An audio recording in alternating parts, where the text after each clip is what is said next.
Hello and welcome back to my channel. Today let's just talk about how can we do the text setting inside AutoCAD. Let's get right into it. Before starting the video, if you are new on my channel, so make sure to subscribe to the channel to be a part of the conversation. Alright, sometime we just need to write down a text, T for text, enter somewhere here. And now from here you can just change the text style.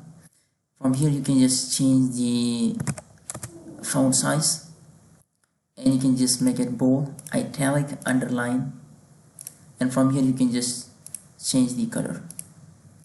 Once you've done all the things, then you can just write down something like Sef Allah, Control A, and then I will just select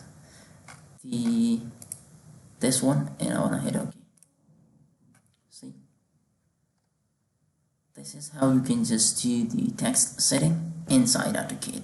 Thanks for watching.